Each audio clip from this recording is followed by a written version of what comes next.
I want to talk to you about your chronic pain because we treat a lot of patients with chronic pain here, and it seems to me that fundamentally they need to understand a few really important factors about why this process is happening in their body that's creating this chronic pain problem for them to be able to get out of it.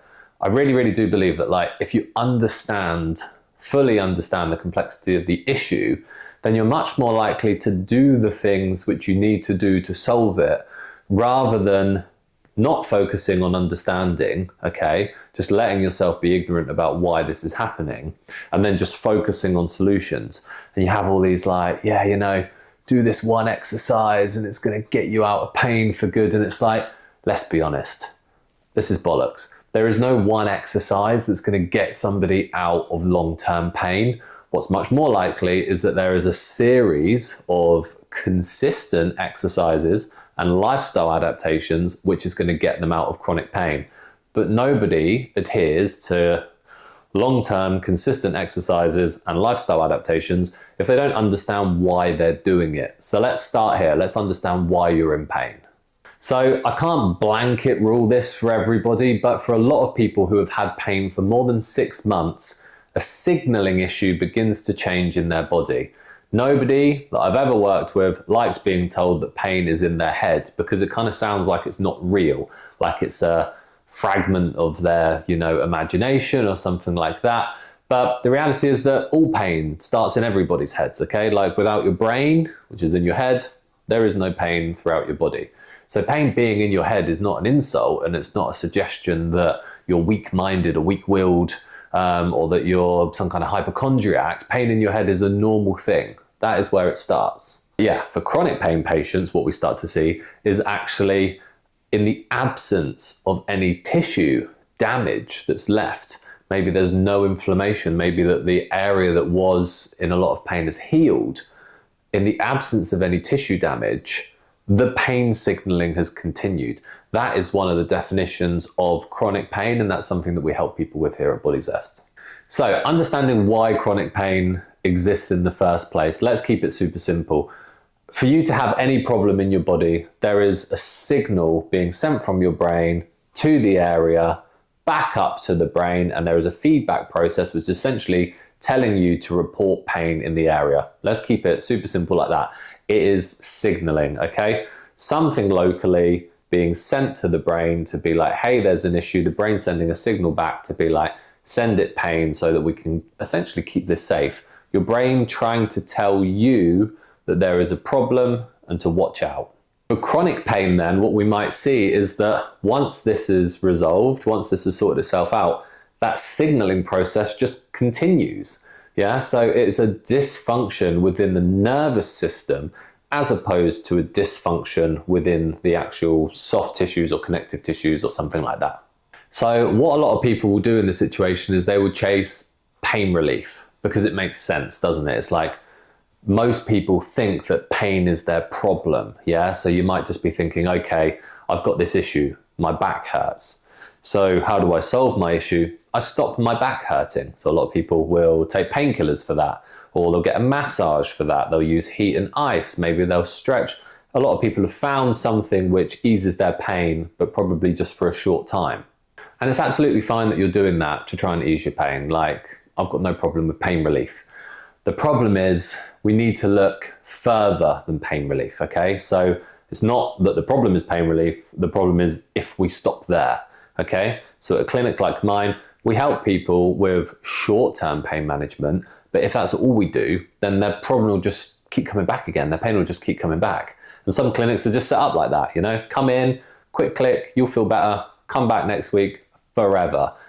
That's not how we do it here. That is an issue in my opinion, because we're not solving the root cause of the problem. So we always need to be thinking, okay, how can we make the pain reduce? But then also, how can we look at why this is happening to you in the first place and start to think of a plan for actually improving overall function, improving overall capacity, and then being preventative to stop this coming back again. So for a lot of people, they chase pain relief and that's fine, but that's where they stop. So what I'm encouraging you to do is think further and try and understand, okay, well, if this isn't just a problem of pain, this is a symptom of pain, then what is the problem? And that is when we start to look at something called function and something called capacity. So we've talked about pain relief, and we don't want to stop there. We then need to be thinking about two other things: function and capacity. So let's explain those.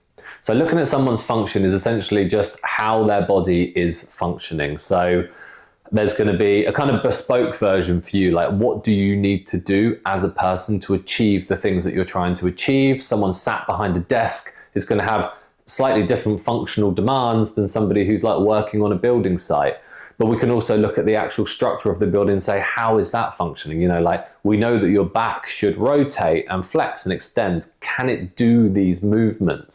So we start to actually look on a small scale, how are each individual joint functioning and are they working? And then we can think on a slightly broader scale, how are you functioning within the demands of what you're trying to achieve? Capacity is slightly different. So your capacity for movement and your capacity for load is essentially like, how much can you take, you know? And this is a really, really interesting part of chronic pain, because people's capacity tends to drop. Like if you think, okay, you used to be able to walk for an hour, used to be able to stand for an hour, used to be able to sit for an hour, whatever it was. Now I do that for 10 minutes and I'm in pain. Your capacity for doing that activity has reduced, which means that there is a part of your body which that part of your body's capacity to do that movement has reduced too. Now, sometimes that's all just about strength, but sometimes it isn't. Sometimes that is about being able to get into a certain position or do a certain movement. I've got patients who, off weight bearing, minimal load going through their body, will try and do a movement and it exceeds their capacity for movement, and then their chronic pain triggers. So once you understand these things and you start to understand what you need to do to deal with chronic pain, because yes, symptom relief, great. And sometimes symptom relief can create a window of opportunity for you to be able to then do these other things more. But you have to then be thinking, okay, how do I improve the overall function of my body so that my joints can move into the areas that, you know, move in ways that they are supposed to be able to move, and move in ways which I need them to move to achieve the things that I'm trying to achieve on a daily basis. And you can think about capacity. How can I try and build my capacity in these certain movements, or build my capacity when I'm loading my body in certain ways, you know, like taking the load, literally requiring strength from my body. How can I build that to stop these triggers for my pain occurring? Now we're on the right track for you figuring this out. So what we see in a lot of people is that they overdo it on good days. So a day that they're just feeling great and they're like, well, hey, you know what? I think I'm on the mend. I'm going to make hay while the sun shines. And they overdo it on that day. They exceed their capacity, and that then triggers their pain. So I think a really important thing to start to understand is like, what is the current limitation? Like, where am I at? How far can I go before this triggers? Really understanding that and getting to know your body is a great first place to start, because then that gives us somewhere to build off of. Another thing as well is like knowing where you are functionally lacking in the body. So for some people, it's like they're exceeding the capacity in the lower back, but actually it's because functionally in their mid back, they're stiff as a board.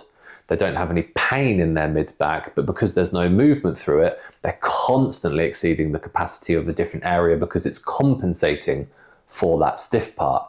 So you need to be able to assess this situation and say, where am I stiff, and where's that potentially causing problems in other parts of the body, which could then be causing my chronic pain? If you can answer those two things, then now you're really on the right track to be able to figure this out. So the last aspect of it then, you know what makes it feel better. You know that sometimes you can use that to just give you a window of opportunity to start to move and start to load and start to try and improve the capacity of the area. We've worked out where your baseline is. You've sort of like spent a bit of time figuring out how much you can do before it flares up your pain. Now it's just about incremental steps, okay? There is absolutely no call for just saying, I'm going to do as much as I can and try and get as strong as I can, as quickly as I can, and try and push this movement, you know, as much as I can into this stretch. Like, it's crazy. Like the amount of people that will do this, and it's not their fault, they just want to get better and understand that. But like, you have to know where the limit is and you've got to step and then step and step, one at a time, little baby steps, and just slowly challenge the body a little bit more and a little bit more until eventually that capacity and that function improves. If you try and do it too quickly, try and do it all at once, it's just going to essentially set off a massive warning sign, a big alert in the body, which is that person is trying to do more than they should, more than we can handle, no thank you, and then it sends you a pain signal to just stop you.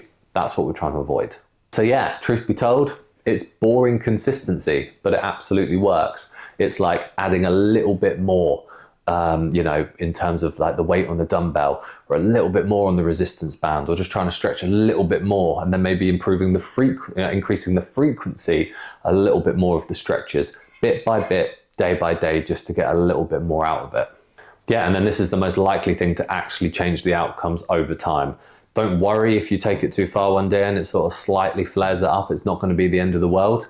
Like, wait for that flare up to come back down. You're then at the same point that you were in the recovery before, and then you can start to build up off it again. So it's all just about little micro steps. If you take it too far, break, and then go again afterwards. But yeah, I hope that helps. If you're someone that's in pain, you've been in pain for longer than 6 months, then try it, And if you have tried it and you're absolutely sure, that it could just be that you haven't figured out yet one of those variables. You haven't figured out where your lack of function is, or you haven't figured out what your limit for your capacity is yet. Like, if you've tried this truly and you'd adhered to it, then go back and revisit that kind of whole direction right from the beginning of what you're trying to achieve. If you're just doing an exercise because someone said, oh, if you've got back pain, do this one exercise, it's not working backwards from actually what part of your back or your pelvis or your upper back really needed the attention in the first place. But yeah, hope that helps. If you're in South London, South East, Surrey area, that's where we're at. We help people with problems like this all the time.